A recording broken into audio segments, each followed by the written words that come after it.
Okay, so what we're doing with our Christmas ornaments is right now you've already gotten your canvas taped down.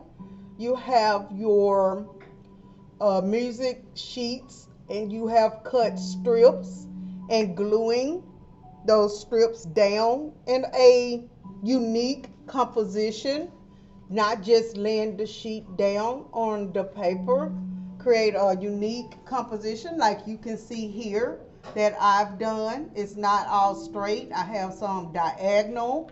I have some square ones, rectangle ones, long rectangle strips. And I have 3, 6, 7, 8. I have like an almost a musical kind of composition where the sound shows that the sound is movement. So moving. Our next thing is we're going to take 3 circle objects. I want you to find those 3 circle objects.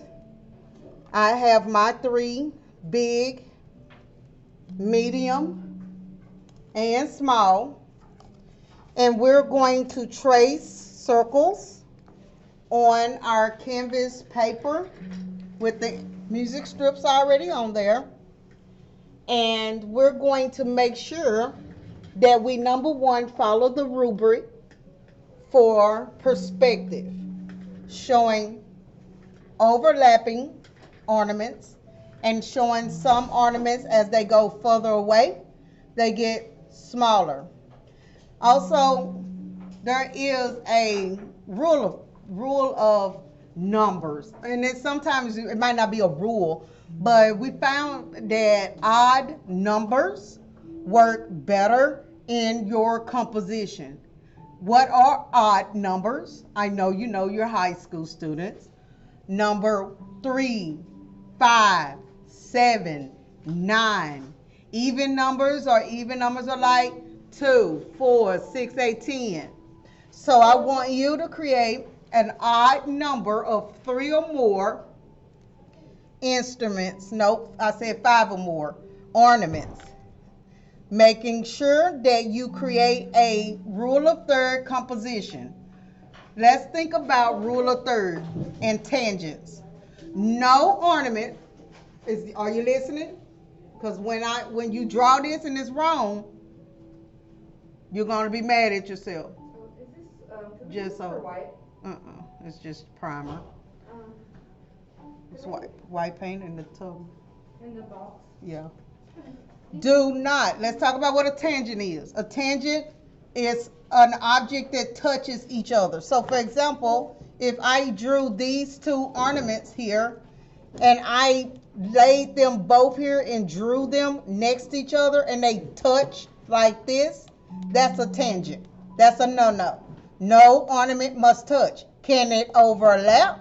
Yes. So we're supposed to do all like this.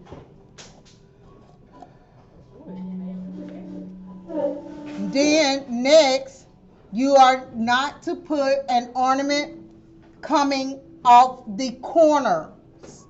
Corner 1, 2, 3, or 4. That too causes an tangent. What was tangent number 1? Touching each other. What is tangent number 2? Drawing them in the corners.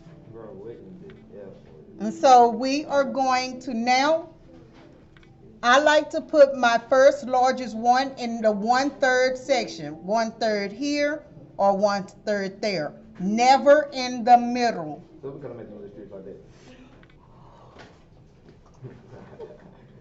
Never in the middle. So I'm going to lay my first circle object down in the 3rd section, left corner, and I'm going to trace my first circle object. A little wonky, but I can fix it. Okay? My first one is there. Of course, I'm going to fix the circle itself as I start to paint. I'm going to decide now my medium one. And because I wanted to overlap this one, I'm not going to put it touching that circle here.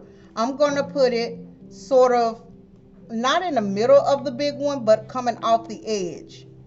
And I'm going to trace around. I did mine like that. Let me stop my video for a second.